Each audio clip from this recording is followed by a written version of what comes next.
What is up, everybody, and welcome back to TarHeelIllustrated.com for another daily drop. I'm Jacob Turner. He's Andrew Jones. And AJ, I'm excited for this drop. And let me put a little backstory on it. We were texting earlier today we're doing this after the state game. If you guys can't tell, we're in the Smith Center right now. We always like to do a drop after a game just to go ahead and bang one out, putting this out on Monday morning, obviously, if you're watching this. But I put out a tweet I think it was last Thursday or Friday. I can't remember, Thursday or Friday. Basically what it said is, I put it out and said, RJ Davis is having the best single season of any UNC player since blank. And I kind of left it up to fans and people that follow me. And I wanted to see kind of what the consensus was from a lot of Carolina fans. And man, we got a lot of answers. Some I'm not even going to entertain because I can't tell if they were people that were messing with us or they just living on another planet. I'm not exactly sure. But well, I think the guy that said Serge Wicker was messing with you. Well, somebody said Hubert Davis. Ed Geth. Ed Geth's son is now an offensive lineman at Carolina. Serge, by the way, was good as a senior. He earned some money for the Rockets. But yeah, I think people had some fun with it. And I got a couple. There were some serious responses. But go ahead. Yeah, I got a couple Hubert Davises in there as well. I was like, just stop saying that. I'm going to go ahead and read. Sometimes when you do that, some of the responses range on something that would make you think you're reading something on The Onion. That's what makes Twitter so great, right? Facebook's like that. Yeah, the Facebook is arguably worse. We're probably glad we didn't put that question on Facebook because God knows what would have happened with that one. But side note too, one of my favorite part is, AJ, when I pose a question like that, is the inevitable arguing that ends up going on that I end up being tagged in because I'm a part of the reply. Oh, it's fantastic. I absolutely love it. You tagged us, so we're a part of it too. You tagged THI, so I just see wow, we got like 900 people. Oh God, it's an insane asylum. A lot of responses. I love it, though. Oh, it's great. I love the Insane Asylum. I really do. I love the Insane Asylum. That's what makes Twitter so great, man. It's what makes social media so great. I mean, it's throw your opinions out there and see what sticks. Let me read off the top 4 responses, AJ. Okay. I didn't go here and count every single one and tally them, but these are the top 4 that I saw, and these are the top 4 that I think make sense and are worth a debate. Justin Jackson, 2017, last Carolina player to win ACC Player of the Year. I think that was my pick when I originally tweeted it. That's exactly where my head went. Bryce Johnson, 2016, fantastic year from him. We all know how good he was, particularly in ACC play in that stretch, and obviously helped Carolina get to a national title game. We won't talk about that anymore. Ty Lawson, ACC Player of the Year in 2009. Fantastic that year. Carolina goes on to win a national championship. Tyler Hansbrough, 2008 National Player of the Year, which is, again, fantastic year from the big and Tyler Hansbrough. Carolina, great. I'm going to just go ahead and ask you because I just gave my pick. Justin Jackson was the one that I originally went to. And again, we were texting about this earlier. You had some interesting back and forth. And I think you agreed with the Jackson a little bit, but you had a couple in there that you threw in there as well on this list that I think are worth a conversation too. And I know you got to cover a lot of these guys as well, so it makes it pretty interesting. But when you looked at that tweet, where did your head immediately go? Did you immediately have an answer, or were you kind of sitting there like, What I did was you know how I like to gather. So I gathered the whole century. So I started back with Joe Forte in 2001. He had a great year. We got a couple of those Forte. Co-ACC Player of the Year with Shane Battier. That's pretty big time stuff because Battier had all that clout going in, and Vital is probably still screaming about Shane Battier being president. I thought that Sean May in 2005. Especially the way he closed the second half of that season for him is as good as I've seen. Bryce was phenomenal. You go back to the CBS Sports Classic in Brooklyn in December of 2015, and Roy pulls Bryce about 4 minutes into the game, and Bryce just flails his arms, screaming, cussing up a storm, and he goes to the bench and sits down there for about 9 minutes, and he came back on the floor and was a great college player from that moment on through the end of the season. Although Villanova bottled him up some in the national championship game. I love watching Bryce grow because he got better each year and really wonderful guy to cover. Sean, the same type of thing.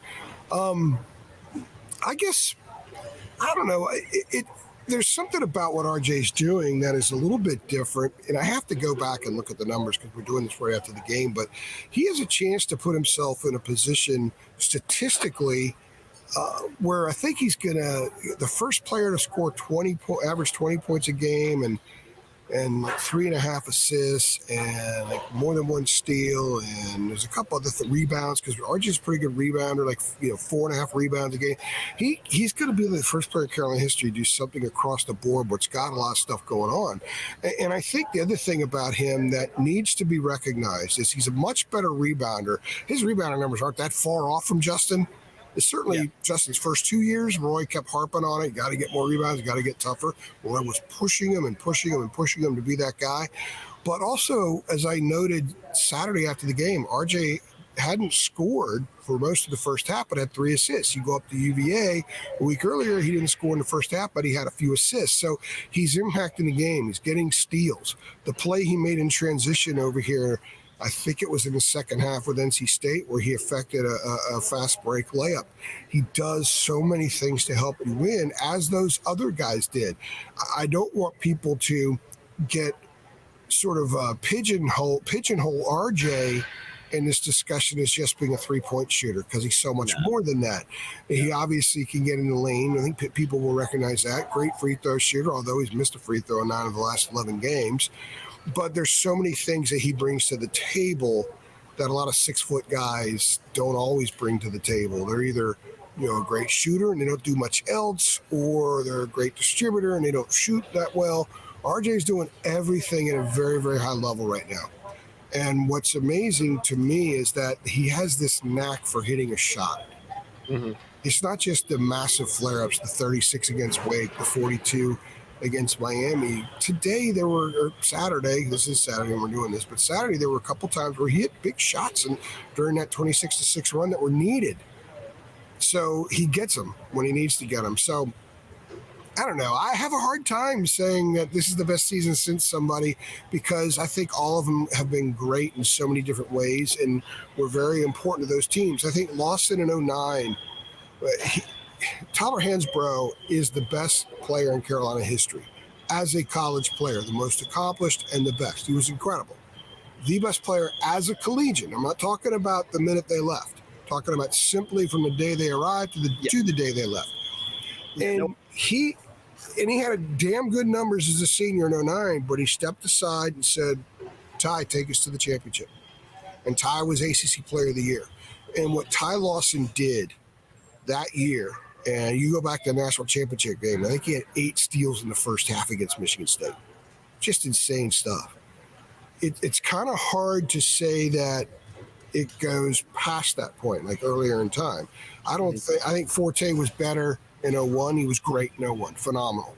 Sean was exactly what that team needed to close out 2005 and win a title.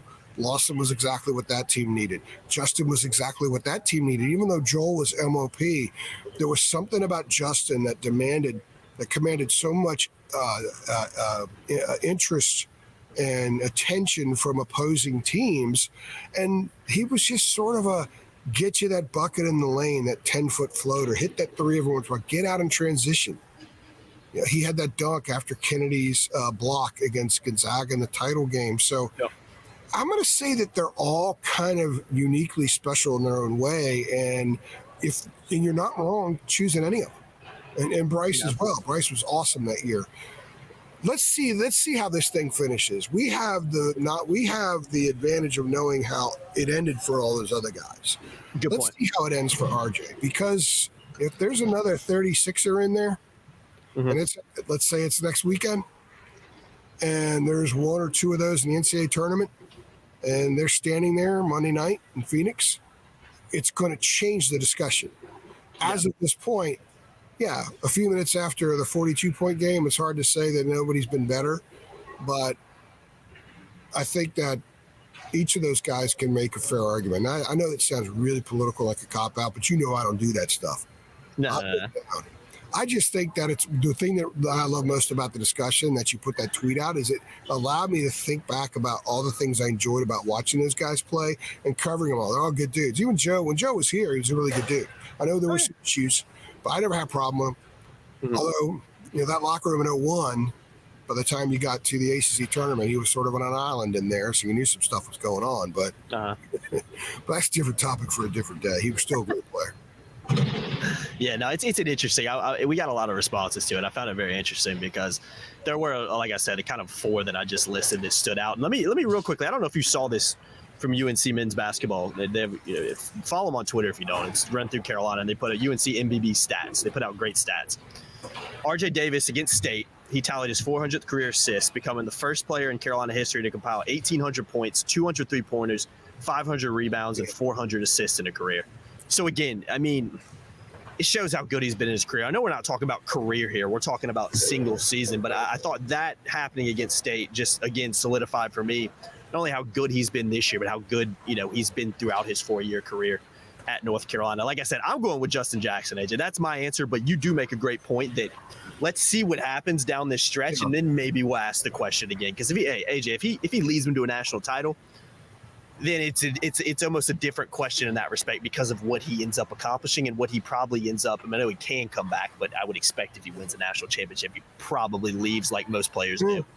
But you never know. So it's interesting. It's very interesting. It's very interesting. We'll hit on that after the season's over for sure because a lot of basketball.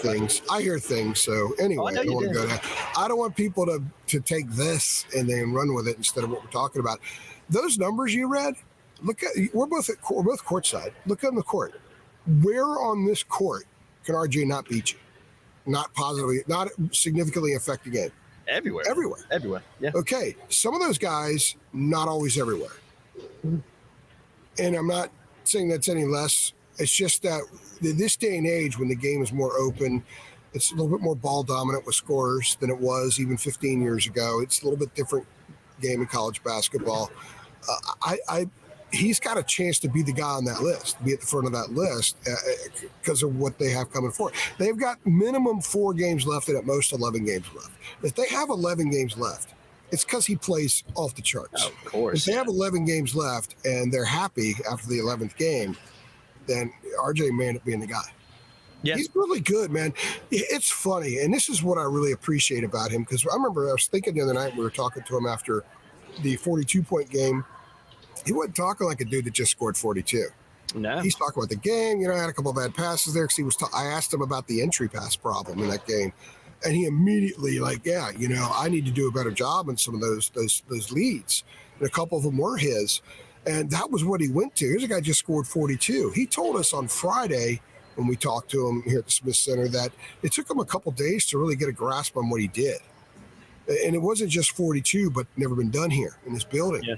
The most by a Tar Heel in regulations since, what was it? I guess Charlie Scott, 70. Kenny Smith was around 40 or 41 against Clemson in 87. So that was a pretty significant thing. And then on Friday, he also said that it's kind of amazing. He's almost in awe of the fact he's in the top 10 in scoring now at North Carolina.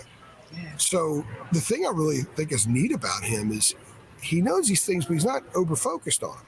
It's not what drives him right now. He's just doing he's got however many points because he's had that many opportunities to score points and knock out enough shots and knock down a lot of big shots. And he's been huge in the big moments. I'm going to go back to 2 years ago in the tournament. In the opener against Marquette, 12 assists. Next game, 30 points against Baylor. They needed every one of them. Oh yeah. He had that 3 attempt right in front of me because I was on the court side where he got fouled and hit the 3 free throws in regulation as the Tar Heels were melting down. But he found a way to get to the line, hit those 3 free throws. And then he had 12 rebounds in the national championship game. His defense against St. Peter's. So he could do a lot of different things to help his team win games. And that's one of the things I truly appreciate about him as a ball player. Last thing I'll say about it, he is the first Carolina player in a while. And I'm trying to think who this would be for me personally, that I'm more surprised when his shot doesn't go in. And I'm talking it from everywhere. Like I catch myself at games and watching it, whether I'm in person or on TV. And the reason I'm saying this is because I've caught myself doing this about 1,000 times this year, where he throws up a shot and I'm like, it's in. And most of the time it's in, AJ. And he's one of those players. He's one of the first guys in a while that I've had that. I know Justin Jackson was elite that year and different thing, but he didn't have that same effect with me when every time he shot, it was like, that's in. RJ this year, I'm more surprised when he misses a shot than when he makes one. I mean, that's how good he's been. Cam Johnson from the perimeter was like that. Cam was great. After a while, Kobe White there were stretches with Kobe a little bit, stretches with Luke May. Yeah. There's no doubt about it. Certainly Justin Jackson. There are a lot of guys. I can go on and on. They've had so many dudes, man. It's unbelievable how many dudes up there. I know one thing. His jersey's going to be up there. Whenever he leaves, first opportunity he has to come back during the season, they're going to honor him and put his jersey up there because he's going to win ACC Player of the Year. He's going to be a first-team All-America. He may win the Jerry West Award as well. And so a major award gets you up there too. So, and number 5 is going to join him. Trust me. Yeah. Number 5 is going to join him. We'll talk about that some other time, but number 5 is going to join him. I may do a drop at home. Maybe we can record one before Tuesday because that's Armando's last home game. I think it'd be kind of neat to do something the day of his last home game. So maybe we'll hear him dumping work on you and you're thinking, oh, damn, AJ. Hey, it's a good time. Hey, it's March. It's March. We cannot do enough. We cannot do enough content. One. We cannot produce enough stuff for people because March is here. Duke game next week and then DC and the tournament. So we cannot lay back at all. We've got to just grind stuff out, and maybe an Armando pod would be pretty cool too. Yeah, winning's good for business too. I'll put it that way. So hopefully the Tar Heels will keep winning and make a run in March for everybody concerned and everybody watching this one. But we'll go ahead and head out of here. You got stuff to do. You still haven't even started writing yet. It's 8:30 p.m. So we need to get this thing rolling. So I've been Jacob Turner. He's been Andrew Jones. Another daily drop. Appreciate y'all watching. Get involved. If you're a subscriber to TarHeelIllustrated.com, you can do it for $8.33 a month. Links in the description. Head on over to our message boards. You guys know how the drill is. Get involved in the message boards over there where we post this thread. Also, get involved on Twitter, too. We're going to tweet this out. Let us know on Twitter. And, again, you can go find my old tweet. I'll try to remember to put a link below. Get involved over there. We want to hear some of you guys' responses that maybe haven't responded yet. So appreciate y'all watching, as always. Like the video, share it, subscribe, notification bell, too. You know the drill. See y'all next time. Thanks.